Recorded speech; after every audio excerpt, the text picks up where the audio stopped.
Om Sahana Bhavatu Sahana Bhunaktu Sahaviryam Karvavahe Tejasvinavadhitamastu ma Vishavahe. Om Shanti Shanti Shanti. May He protect us both, the teacher and the taught, together by revealing knowledge. May He protect us both by vouchsafing the results of that knowledge. May we attain vigor together. Let what we study be invigorating, and let us not quarrel. Oh yes, that was part of the whole style of dialectics.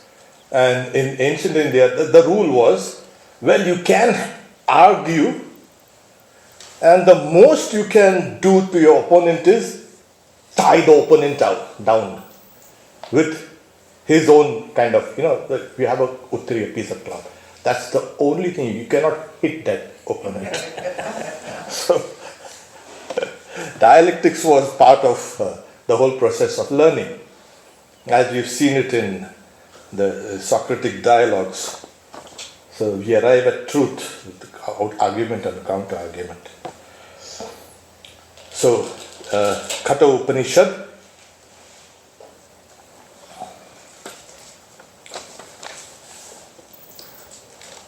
The 10th verse, chapter 1, section 1, verse 10. 1:10. You'll see it in the beginning. Okay? Yeah.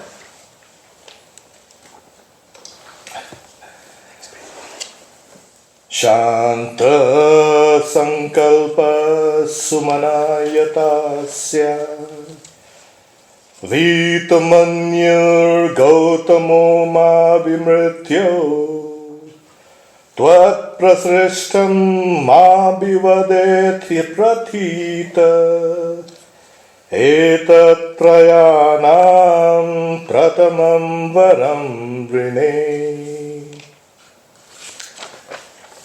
O death of the three boons, I ask this one as the first, viz. That my father Gautama may become freed from anxiety, calm of mind, freed from anger towards me, and he may recognize me and talk to me when freed by you. Well, the background is, he had asked for three boons. That is, he was given three boons by the god of death, because for 3 days he was there in the house of death without eating, and obviously without drinking anything, and obviously without sleeping. So the god of death wanted to pacify this young boy, because he was like fire. Fire of what? Fire of knowledge and fire of austerities. So this person, if is not treated well, will destroy hopes and expectations, sons and cattle and good deeds and everything. It's kind of inauspicious to keep such a person, you can say, without treating him properly. So the first three boons, the first boon is this. He says, O death of the three boons, I ask this one as the first. Why did he ask for the first? That his father may be free from anxiety. The commentator says two things. One is, how did my son, who has been there to this realm of death, how did he behave with that god of death? That is, there's a kind of a protocol, Protocol amongst us, we can be, hello, hi, how are you? Amongst friends is something else. But when you go to the god of death, there's a protocol that has to be followed. Like when you go to a guru, there's a protocol. Kind of how do you approach them? So his father is anxious about that. The guy must have gone. Secondly, he was annoyed with that boy. And that's the reason why he said, you go to death. I'm giving you death. And the boy said, what will death do with me? I'm kind of a useless guy here. And if I'm useless here, I'm going to be useless there. Many people think like, oh, I'll go to heaven. So what if I drink and tell lies and this and that? I'll be absolved and then I'll go there. No, you can't go there. You make yourself fit here. That's why all religions give you a long list of do's and don'ts. You make yourself fit for eternity. You're going to live for eternity. You're not even ready for that. And you want to go there. So the father is now worried. And then he's lost a son. See, and the boy, the first thing he does is an unselfish act by asking for the boon that his father's anger may subside. That's amazing. Generally, when you have a boon, let's do something. It reminds me of, like Swamiji also relates a story. There was a couple, one had a flat nose, another had a kind of crooked nose. So they prayed and this and that. They were devotees. And then the god, Vishnu, appeared saying, tell me what you want. I'll give you 3 boons. Oh, really? So they are deliberating, what should we ask for? Well, saying, see, our noses are, kind of out of shape. So the wife is saying, wait, there are better things to ask than noses. So the husband said, no, we want noses, nothing but noses. And their whole body is covered with noses. Hey! The first boon is gone. The second boon, well, remove all our noses, these noses, and they were free from all noses, including their old nose. Then the third boon is their one nose. Okay, give us back our old nose. So there are 3 boons went without any use. So this boy, generally we put ourselves, it's obvious that the mind and body is designed in such a way that we become the kind of center of the universe. And the whole universe has to converge to me. And it does in a way. The earth is the center of the universe. No, it is not the center of the universe. You are not the center of the universe at all. First thing he does is, he prays that his father's anger is dissipated and he will be.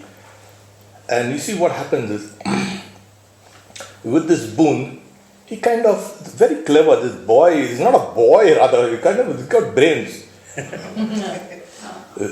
He will recognize me when I go back down. So he has kind of ensured his own return. Imagine. But why? Why should he have gone back after coming here? Well, there are higher and higher realms. This is one of the lowest realms, The heavens of the fathers. It's called Pitriloka. This world is even higher than all the other worlds. We have failed to understand this. Because here, joy and sorrow, life and death are equally balanced. This is the best place to attain freedom. So, he has gone there. He wants to come back. So he said, may he recognize me when I go back. So, there. Yama is caught with his own kind of, he's given the boon, but it's kind of a double-edged sword. Secondly, why did he try to pacify his father first? You see, the boy itself is kind of filled with austerity and knowledge and renunciation and all these things. And he's like fire. He's like Vaishvanar of Agni, like a fire. Well, his father also is not kind of, he was a little crooked in the sense of he was giving off these old decrepit cows, trying to make a name for himself that I have performed a sacrifice, but he was giving all the useless things. But he had a noble lineage. And so his father was not ordinary. In the Taittiriya Upanishad, one of the Upanishads, they say, let your mother be a god.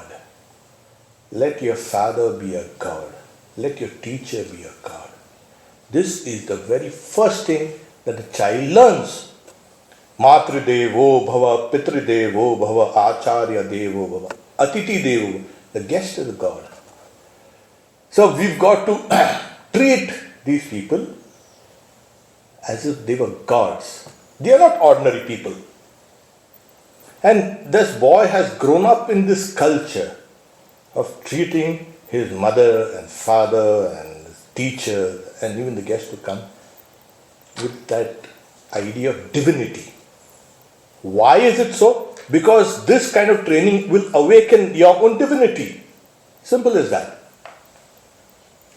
When we say, okay, we are doing karma yoga. Well, karma yoga, and then we have something called the purification of the mind.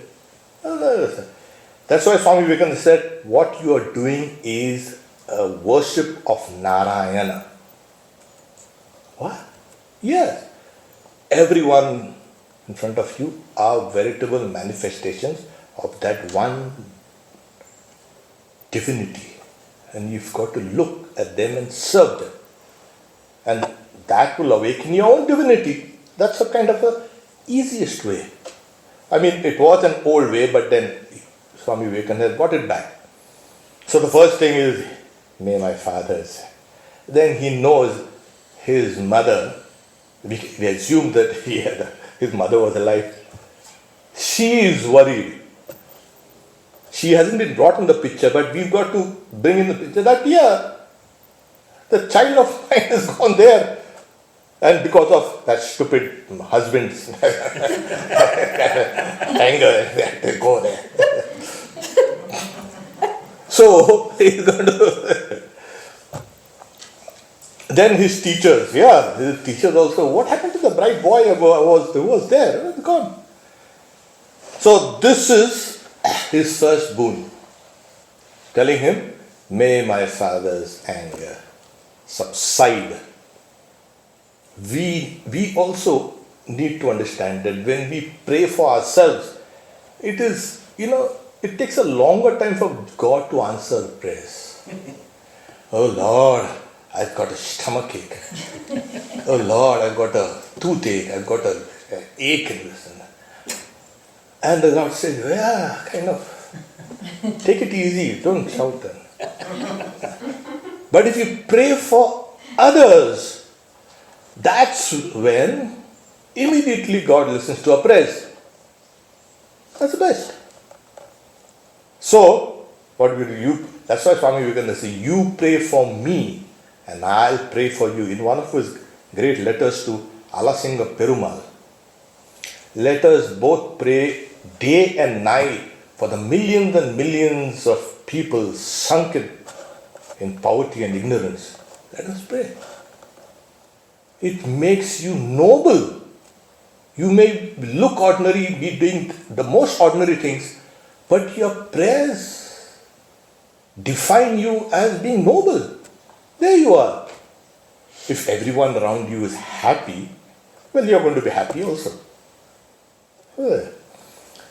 I want to be happy, let everyone else go to hell. No, that won't do.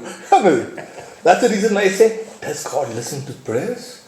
Well, God does listen to prayers. Sri Ramakrishna said, He even hears the footfalls of an ant.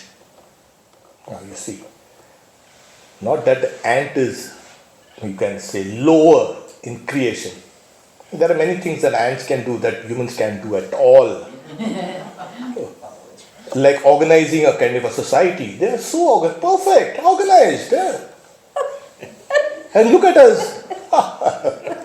Everybody going their own way. Well, I'm going to talk about this tomorrow. I'll stop here.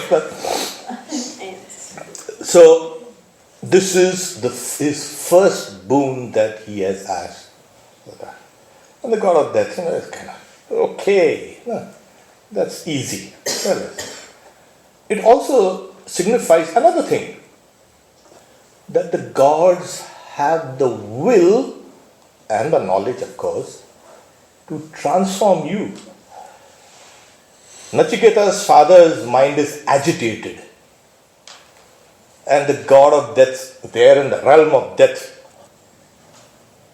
he says, okay, I'll see that your father's anger is dissipated. How can you do that? There has to be some connection. Yes, there is a connection. And what's that?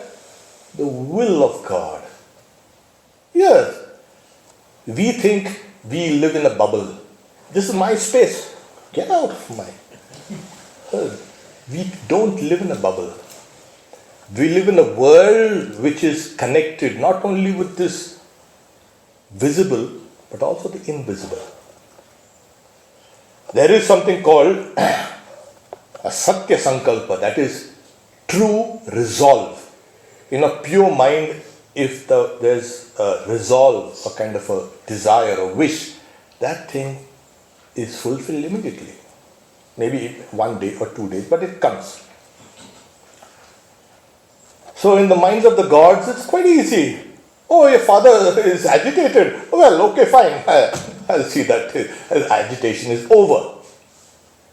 The gods have the power over our destiny also. There you are. So we are not alone. Yeah, they say, where is everyone? Where is everyone? I think it was this scientist. I forget his name, physicist. It will come to me. He said, where is everyone? Where is everyone? Everyone is here.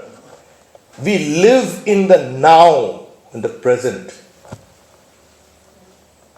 All memory and all future is an illusion. So this whole universe is kind of connected. The divine, the human, the animals, the birds and plants and animals. It's one huge creation. So this is the first boon. He has assured his own return. So he said, and he may recognize me and talk to me and feed by you. And talk to me? Yeah. He recognized me? Yes. His father now, he has gone to the realm of death.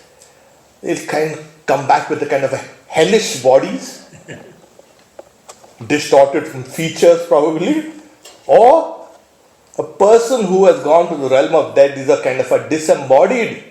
This body doesn't go, obviously, for obvious reasons.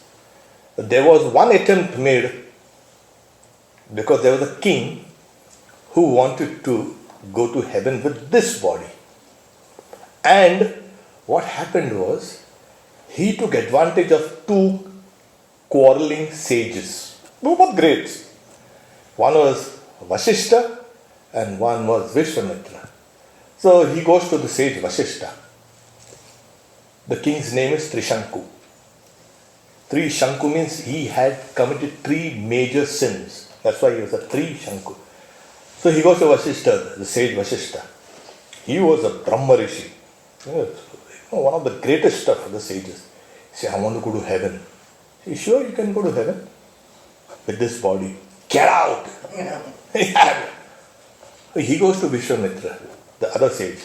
He was the one who discovered the Gayatri mantra, the mantra that we use, the Gayatri mantra. He goes to Vishwamitra. See, that sage, he told me to get out. Why? Well, I asked him for something impossible. He couldn't do it probably. Oh, what's that? I want to go to heaven with this body. Oh, sure. It's not impossible to me. And he was really powerful. So he conducted a huge fire sacrifice, and he was pouring that, you can say, clarified butter ghee in the fire, and chanting those mantras. And Trishanku was sitting down there in the sacrifice in the seat, and slowly started rising up higher and higher and higher. And as he was pouring oblations in the fire, this king was rising higher and higher. So he goes to the gates of heaven. And the king of the gods, Indra, hey, how come? This is a mortal. He kicks him and kicks him in such a way, hard way, he starts falling down. And Vishwamitra conducting sacrifice, saying, hey, that guy has paid me to go up.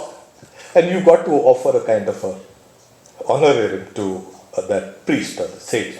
And it hurts my prestige. So he stops the fall, midway. So Indra says, please, this person cannot go up there with this body. This is mortal. It needs a different body there.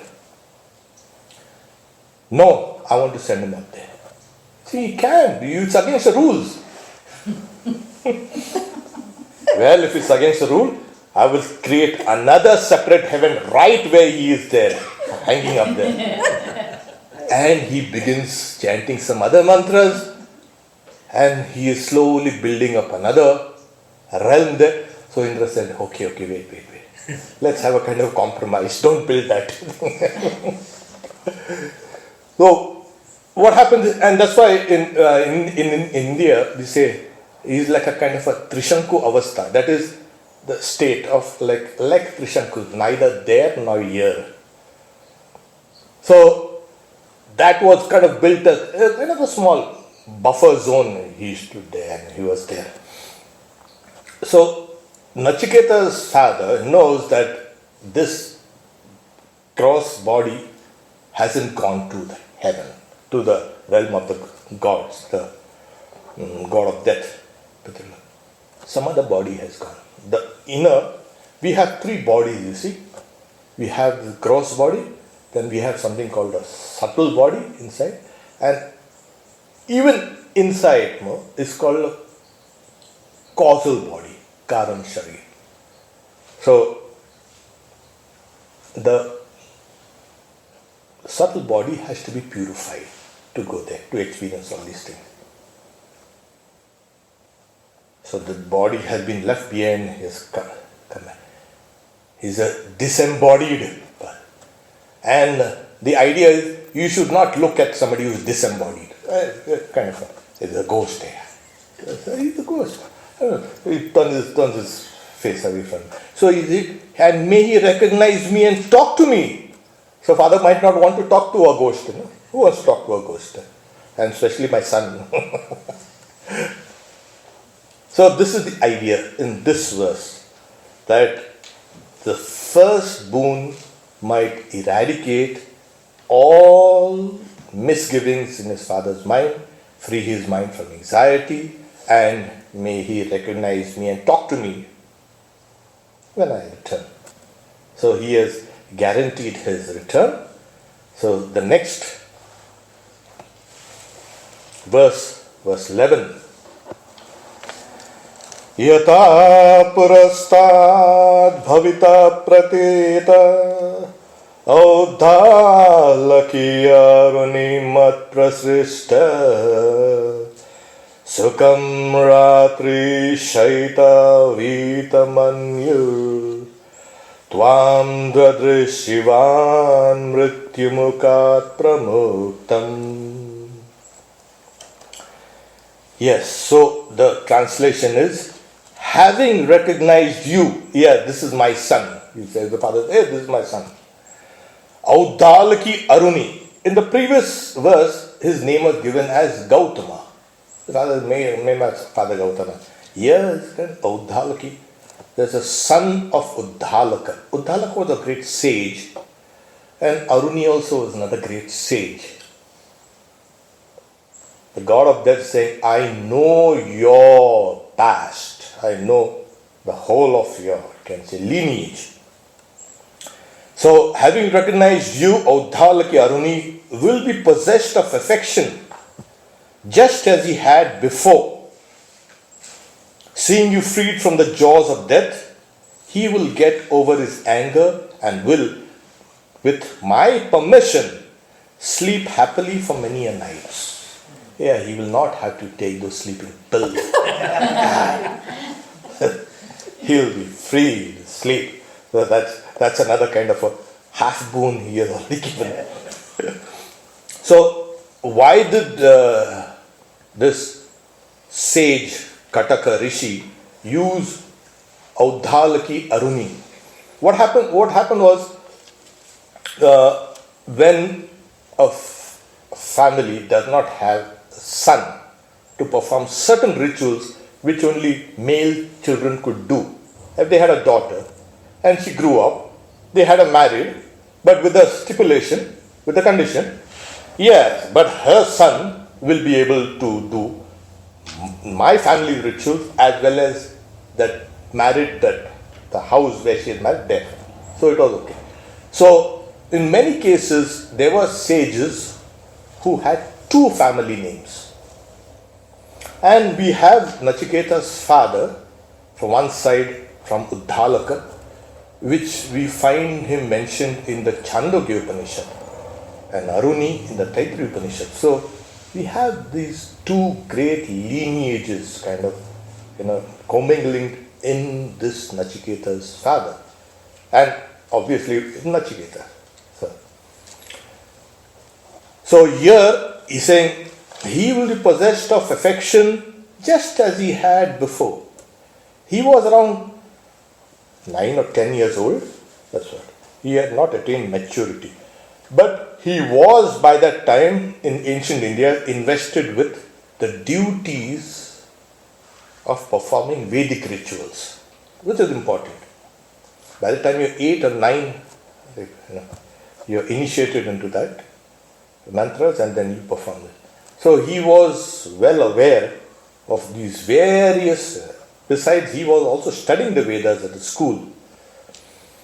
So he's saying he will be possessed of affection just as he had before, seeing you freed from the jaws of death. And yes, the death, the jaws of death, here it's translated kind of jaws.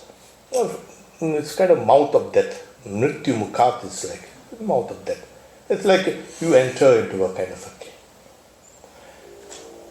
We actually enter every day into a kind of small jaw of death. When we go to sleep, it is called Naimittika, is a pralay. That every night when we go to sleep, it's a mini dissolution. All activities, all our thoughts, all of this, everything is just merged into a kind of a black hole. That's a bit of a... You go to the black hole and then you emerge out of it. So, what's that? Really you go inside a kind of a black hole, a little bigger black hole, and you come out of it. So death is experienced all the time. To keep you alive, the body has to die. Every moment. So what's big about it? If your old cells didn't die, you would not be renewed. So this is what I was born with. No, sir, you were not born with this. Things have changed, drastically changed. You don't know. It's like that water we see in the river. Yeah, I've seen the same river for the last 50 years. Really? No, you're not seeing the same river twice. Water has flowed. So we go through these processes of life and death constantly. There's nothing big about it. So here he says, he will recognize, seeing you freed from the jaws of death. That is now, I was giving the metaphysical explanation of that. From the mouth of death, you'll be free. will come, and this boy now will be recognized by his father. He will get over his anger and will, with my permission, sleep for many a night. Yeah, this is another thing. The God has why do we pray? Oh God, I'm supposed to go and crash on that freeway. Please let me crash somewhere else. There are more chances of life there. The God can avert certain things. This is called grace. Grace comes. The word uses with my permission. Yeah, with my grace. Yeah, that's the way you got to read it. Because if there was no help from the divine, human life wouldn't have been worth living. Absolutely. Why do you think religion is still so prevalent and so deep-rooted in societies? Why? We have felt God's grace at certain times of our lives, and things have improved. So that's why he's saying, with my permission, that is with my grace, he will sleep for many a night quietly. The grace.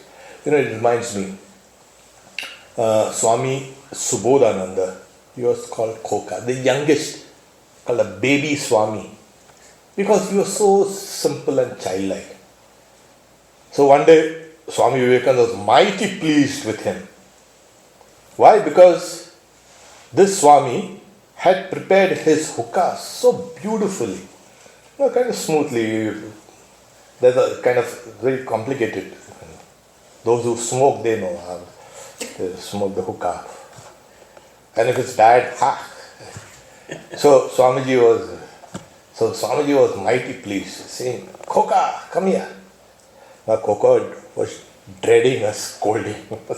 Swamiji was extremely of the scolding type when he returned from America to India. "Tell me, what boon do you want?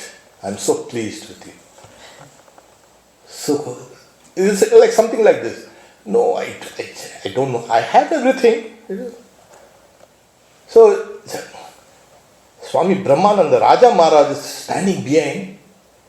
"You ask something. Ask something. He's in the mood now. He is going to give you boons. Give it." And then, "Okay, I want my morning cup of tea. Every morning. Done." Swami done. Oh, that's a simple thing. And it really came to pass that every morning he got his morning cup of tea. Tea wasn't, drunk like it's drunk now. And it was something new, Chinese herbal brew. And it's a long story. But things were catching up, And he was a great advocate for tea, this Swami Katha. And things were not very conducive to getting every day a cup of tea. So he asked for it. And he got it. Even at the end of his life, he used to get his morning cup of tea. So, at one point of time, when somebody becomes magnanimous, the person wants to say, "What do you want?" Well, if you're intelligent enough. So, like Sri Ramakrishna says in the Gospel, one person was there and the goddess, Mother, Divine Mother appeared. "Ask for a boon, my child." And say, "Mother, what can I ask? I've seen you know, please ask. It'll help, please me." And saying, "May I eat in golden plates with my great-grandchildren?" There, with one boon, he got many. A very long life, golden plates with the great-grandchildren. There he got, he guaranteed that he will live a long life without problem with children and grandchildren and great-grandchildren there. So you've got to be very careful when you ask the gods, what do you want?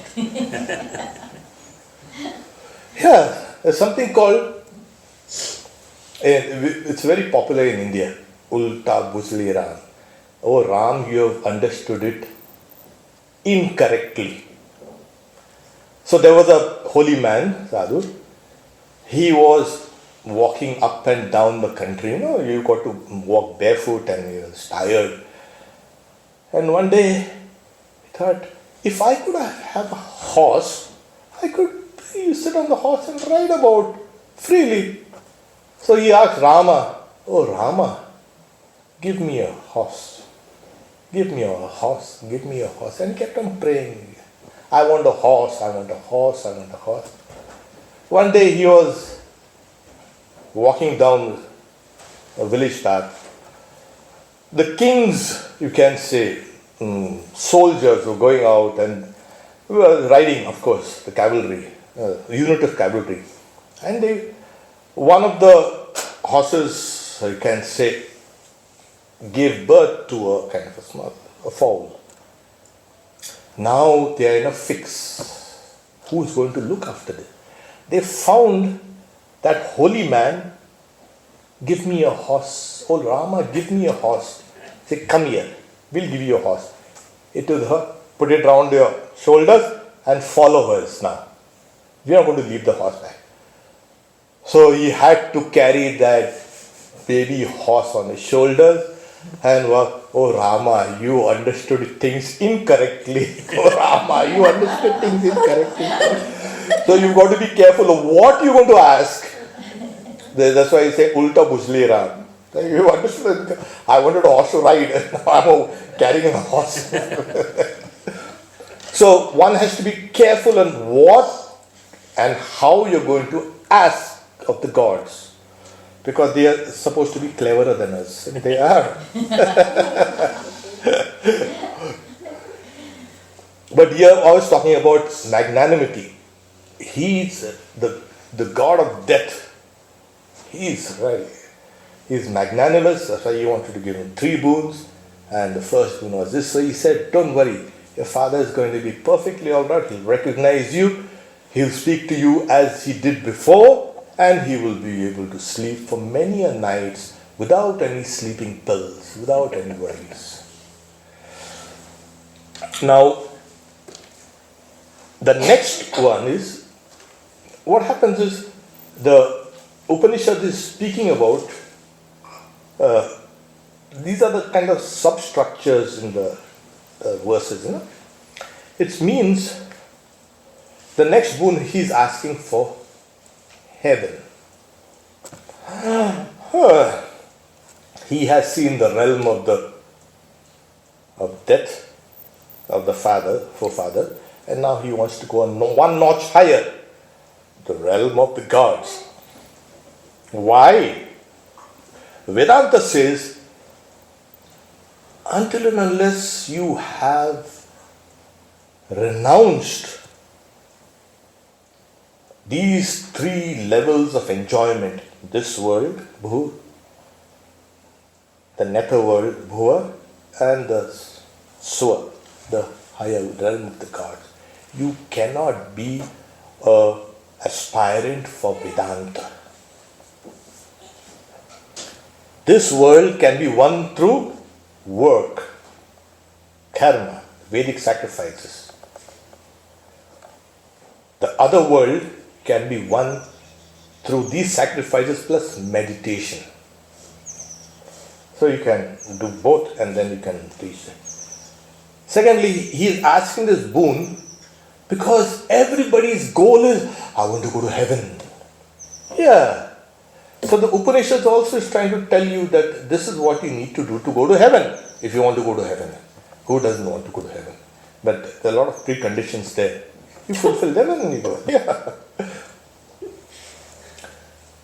So Nachiketa, in asking this, he is also questioning these worlds. This world, we know what it is. This realm of death, yeah, I've seen what it is. Now this higher world, what happens is, these worlds are full of celestial enjoyments, and you need to give them up if you want to come to the knowledge of reality. Because Swami Vivekananda said, wherever there is name and form, there is limitation. Yes, there is time, space and causation. You may call it the heaven, the highest heaven. As long as you have a name and you have a form, you will be limited. Things will act upon that form. So, this is, you see what happens is, there are worlds, we are kind of on the center, there are worlds of higher and higher grades, right up to the very edge of the spiritual world, let us say. And there are lower worlds of pain, what we call hell. We don't need to go to hell or even try to even think of going to hell to experience a dissatisfaction.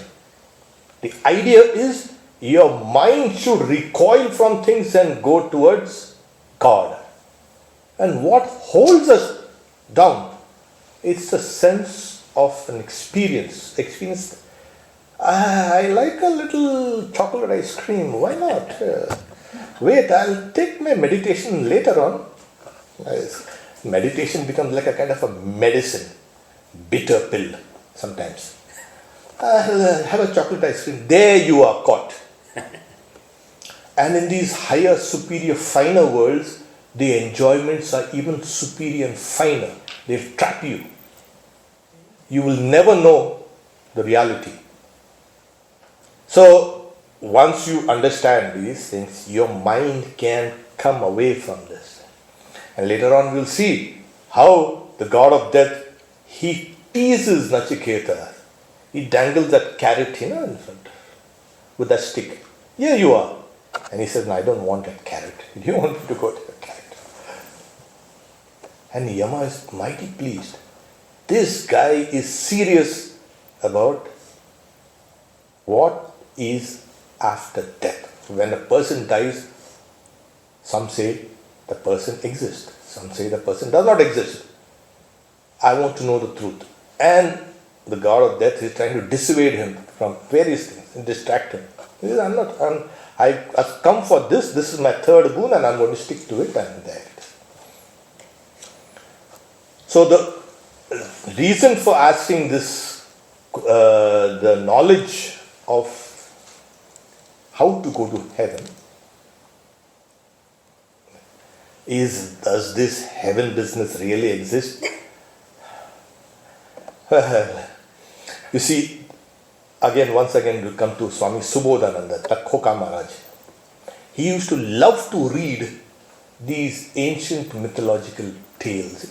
In India we've got piles and piles of them. You can spend 20 lifetimes reading them. So he used to love to read from his childhood, and he was reading, and then he one day, do these things really exist, or just kind of figment of these sages' imaginations? And he was pondering, and suddenly he found himself there in the realm of the gods.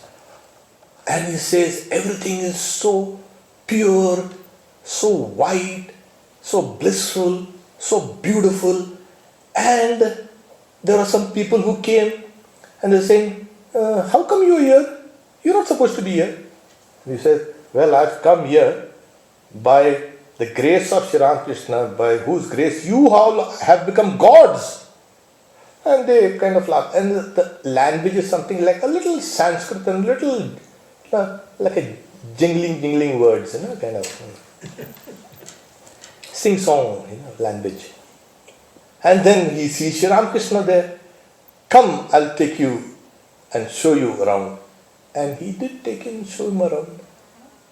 And then Shri Ramakrishna said, now you go back. No, I don't want to go back. No, you got to go back. And then Shri Ramakrishna held his head like this and pushed him. And Swami Subodhananda found himself back on earth in his own bed there. There it was. So, Shri Ram Krishna, why did you say that? So, do these realms exist? Yes, they do. I won't give you long reasons, but as we keep on going down this Upanishad, will tell you, there are certain things that have been done by you need to fructify, and it's not possible for them to be experienced in this body. This body is too weak, too fragile. That thing needs a different sort of body, and a different sort of body will need a different sort of realm. Yes, if you have a God body, you cannot live here. Sorry, this is meant for us. Can't even get out. Yes, if you have like your body is, similarly is the place you stay. Yeah. Don't you see those guys who live in the underbelly of every city? See how their bodies are? And they look outside, but if you go inside, you will understand. So each person is on different level of existence. Even in this visible world, we are on different levels of existence. And like your mental tendencies are, you will go towards those things only. You will be impelled. So if you have a God body, you cannot live here. Sorry. Then you need to go out there. Okay? So this is in brief, of course. There may be questions in your mind, but then we'll leave it now at this and we'll proceed with this. The 12th verse. Swarge loke na bhayam kinchanaste na tatra tvam na jaraya bibeti ube tirthva ashanaya pipase shokati go modate swarga loke. Now is kind of a brief description of what is heaven. Okay, heaven or whatever. But there's a difference between the Indian idea of heaven and other heavens. Okay, if this is temporary, that also is temporary. There's no kind of permanent heaven. I would like to go there and stay forever. Sorry, you can't. You've got to come down here, please. You go with a return ticket. So that's it. But till you are there, what happens is this. In heaven there is no fear. You are not there. Who? Yama, the god of death, is not there. He's not there. That is, he, the god of death, does not have any power out there. He is there, but he doesn't have the power to let people die. There is no death as we know it here. And nobody is struck with fear because of old age. That is what? Oh, I'm growing old. What's going to happen to me? Well, what's going to happen to you? There's always a fear. Why do you think all these kind of mirrors and so sophisticated, you can say, cosmetics are there all around? They try to hide things. So, there is a lurking fear. That old age and then death, my God. One day everything will get over.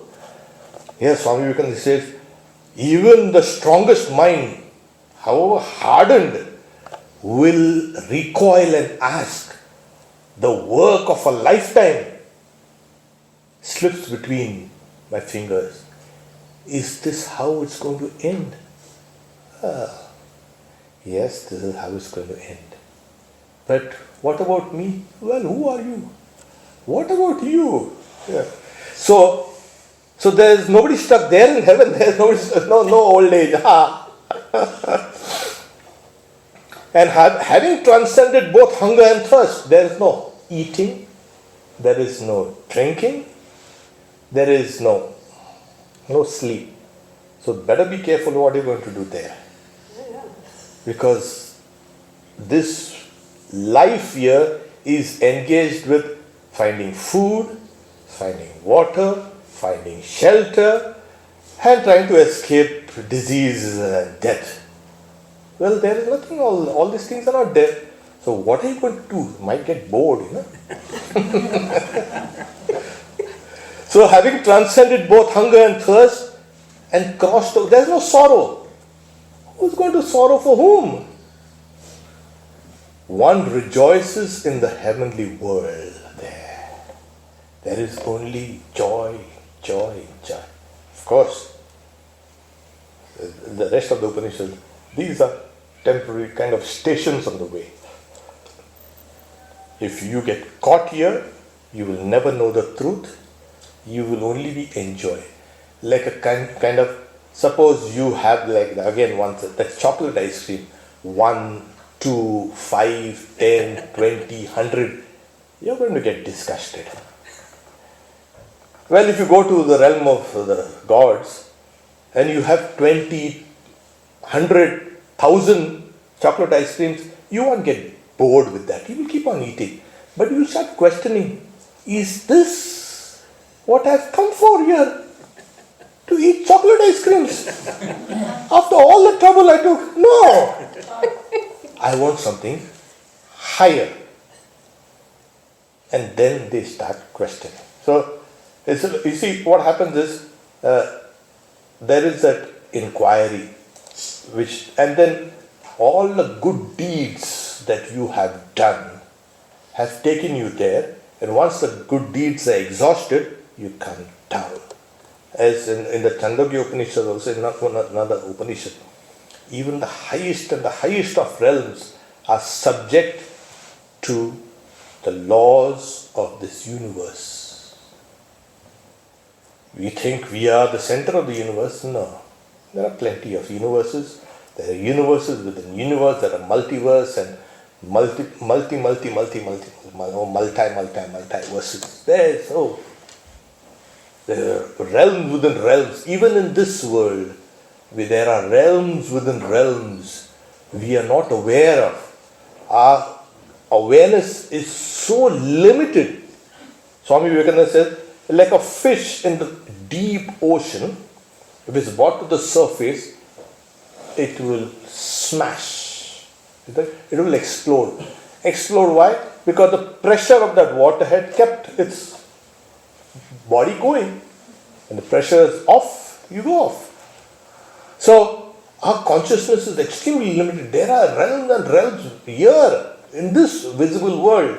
We are not aware of it. What are we aware of? We are aware of our own big self. And you ask somebody, where is that huge self of yours? Well, there's somewhere inside. Oh, okay, that also is part of tomorrow's talk. But they cannot pinpoint it where exactly it is. You ask somebody, where is your sense of identity? This is my possession. Yeah, you take the possession. Are you alive or dead? Yeah. Is it in your body? Yeah. No. It's in your mind? No.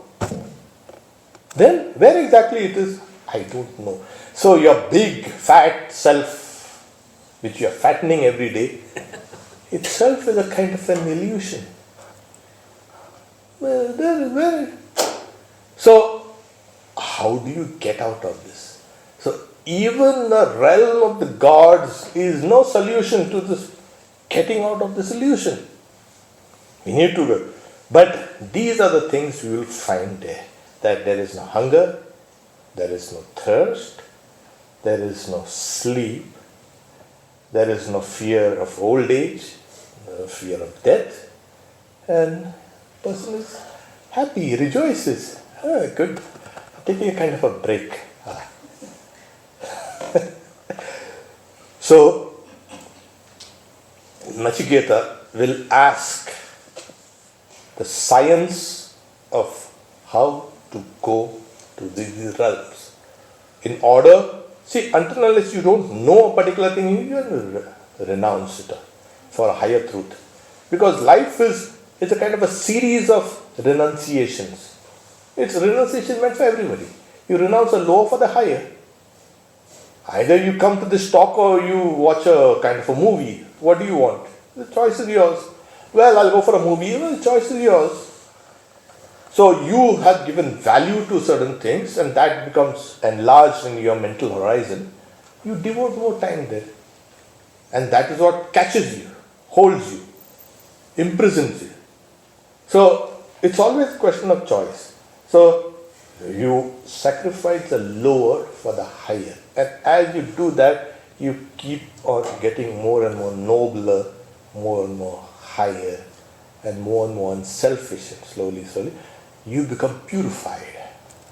And as you keep on moving, there it is. So these realms of the gods are there, yes. They oughtn't to be dismissed. Oh, it's kind of imagination. No, they're not imaginations. These are the words of the Upanishads are experiences. Somebody said, oh, it's kind of intellectual. No, it's not intellectual. Sorry. Swami Vivekananda said these are experienced first and then they were put in a kind of an intellectual structure for us to understand it. So they were experiences first and then they were expressed in this language. Okay. We'll stop here for now because Paitra doesn't want to keep the Lord waiting. Om Shanti Shanti Shanti Hari Om Tat Sat Shri Ram Krishna Arpanamastu.